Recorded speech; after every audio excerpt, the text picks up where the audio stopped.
یہ اگر احساس ہو جائے ہمیں کہ جو ہم پہ بیت رہی ہے یہ جہنمی زندگی ہے، تو پھر اس سے نکلنے کے لیے کچھ سوچیں گے ہم۔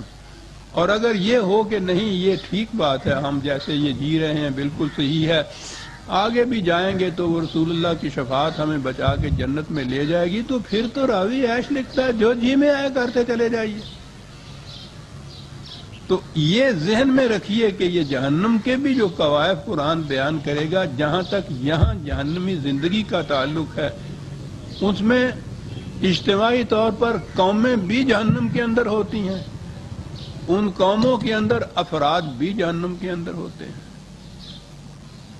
قرآن میں جہنم کے لیے النار تو بہرحال ہر جگہ آیا، وہ تو اس کی کیفیت ہے، جلا دینے والی چیز۔ جہنم اور جہیم دو لفظ آئے ہیں اس کے لیے۔ یہ عبرانی زبان کا لفظ ہے جہنم،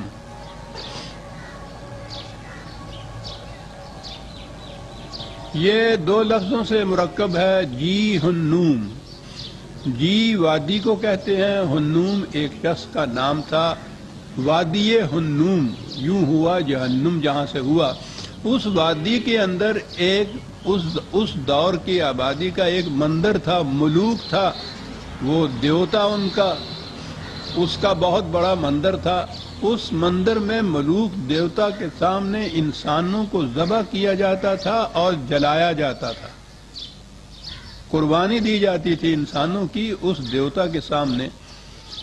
تو یہ تو عہد پارینہ کے اندر یہ چلی جاتی ہیں، اس قسم کی قربانیاں دیوتاؤں کے سامنے، دیووں کے سامنے۔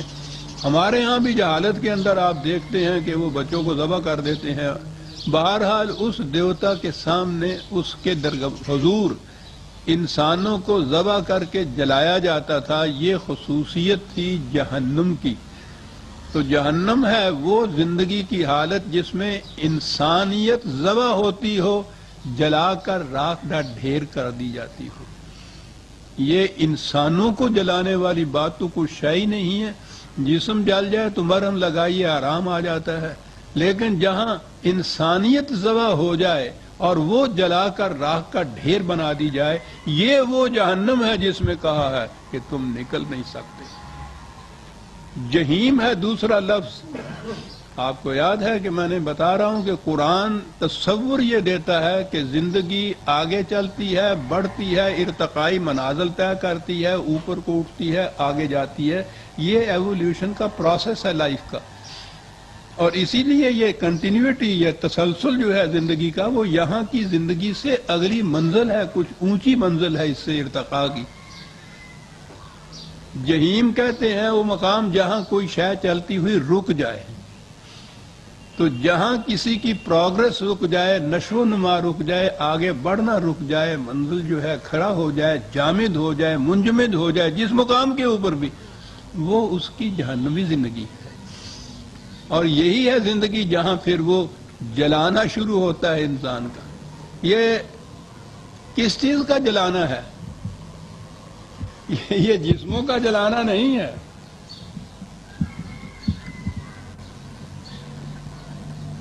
104/6 نار اللہ الموقدۃ التی تطلع علی الافئدہ، جہنم کی آگ خدا کی جلائی ہوئی جو دلوں کو جس کے شعلے دلوں کو لپیٹ لیتے ہیں۔ یہ تو وہ شعلے ہیں جو دلوں کو لپیٹتے ہیں۔ اب اس کے بعد ہم میں سے ہر شخص محسوس کر لے گا کہ ہم کس قسم کی جہنم میں ہیں۔ ہمارے دل کس طرح سے جلتے رہتے ہیں،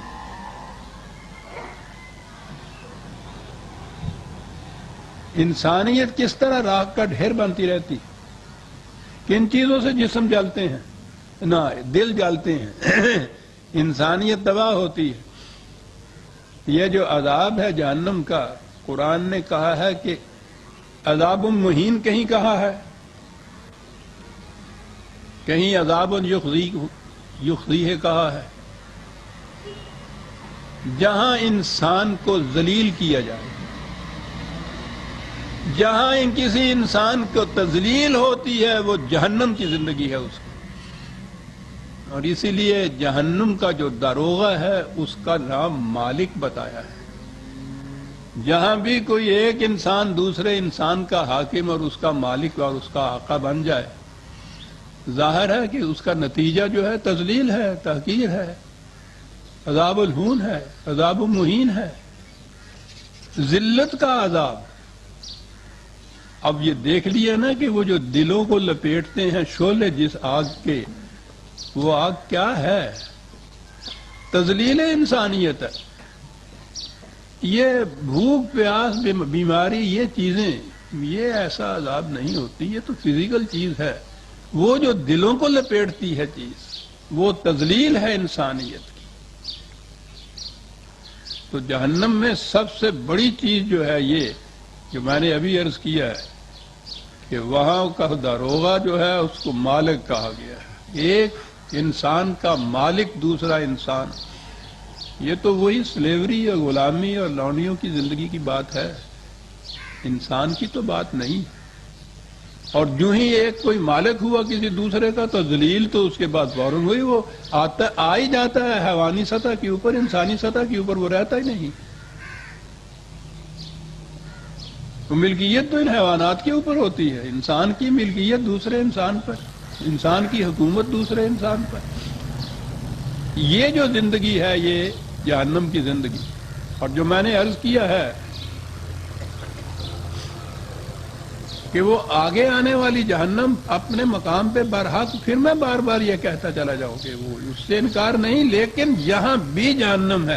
قرآن کہتا ہے وَمَا هُمْ عَنْهَا بِغَائِبِينَ، تم تو اسے نہیں دیکھ رہے، وہ تمہیں سب کو دیکھ رہی ہے۔ وہ تو یہاں دیکھ رہی ہے جہنم، ہماری آنکھیں بند ہیں۔ وہ کہتا ہے کہ تم غافلین ہو، آنکھیں بند کیے ہوئے ہو، جو جہنم کو دیکھ نہیں رہے۔ جہنم یہاں موجود ہے۔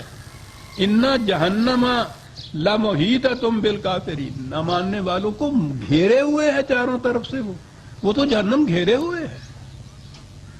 اگر یہ تصور ذہن میں آ جائے کہ وہ زندگی جس میں تذلیل انسانیت ہے، جس میں انسان دوسرے کا مالک بنتا ہے، وہ اس کا مملوک بنتا ہے، وہ آقا بنتا ہے، یہ محکوم بنتا ہے، جہاں تذلیل ہوتی ہے انسانیت کی، تو یہ جہنم ہے۔ وہ کہتا ہے کہ تم آنکھیں بند کر کے بیٹھے رہو، اپنے ذہن میں سمجھو کہ نہیں ہم تو بڑی جنت کی زندگی، عیش کی زندگی بسر کر رہے ہیں، الگ بات ہے۔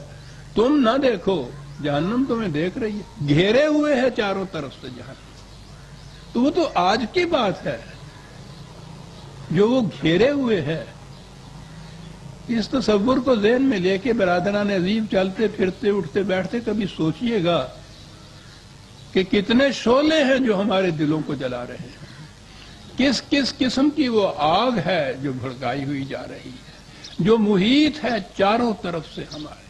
وَمَا هُمْ بِخَارِجِينَ مِنَ النَّارِ، ہزار چاہیں گے کہ اس سے نکل جائیں، نکل بھی نہیں سکیں گے وہاں سے۔ ایک مقام کے اوپر ہے کہ کوشش بھی کریں گے، ابھرنے کی بھی کوشش کریں گے، دھکا دے دیا جائے گا، پھر وہیں اسے کہا جائے گا کہ ویزا نہیں مل سکتا۔ یہ تشریحات ہیں قرآن کے اندر موجود۔ یہ احساس اگر ہو جائے جو قرآن نے جہنم کی تفاصیل بتائی ہیں، آج کی زندگی میں اگر ہم ان کو محسوس کرنا شروع کر دیں تو پھر تو بہرحال کچھ کوشش کریں نا اس جہنم سے نکلنے کی۔ اور اگر اس جہنم کا احساس ہی نہ ہو تو پھر تو سوال ہی نہیں۔ اچھے والے بیٹھے ہیں صاحب، کھانے کو مل رہا ہے، سونے کو مل رہا ہے، ٹھیک ہے جی۔ کس مقام کے اوپر یہ کہا قرآن نے؟ اس زندگی کے متعلق کہا کہ اس میں نہ زندگی ہوگی نہ موت ہوگی۔ جانے من کبھی بیٹھ کے سوچئے گا کہ یہ کیا کیفیت قرآن بیان کر رہا ہے، نہ زندہ ہے وہ نہ مرتا ہی ہے اس میں۔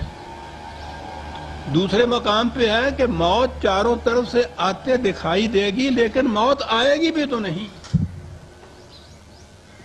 ہم نے چاہا تھا کہ اندوہ وفا سے چھوٹنے، وہ ستمگر میرے مرنے پہ بھی راضی نہ ہو۔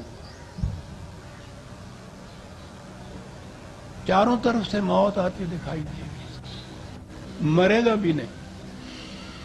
مر جائے تو جان چھوٹ جائے، لیکن یہ تو ابدی جہنم ہے، جب تک سانس ہے۔ قید حیات و بند غم اصل میں دونوں ایک ہیں۔ موت سے پہلے آدمی غم سے نجات پائے کیوں؟ یہ جہنم ہے۔ وما ہم بخارجین من النار۔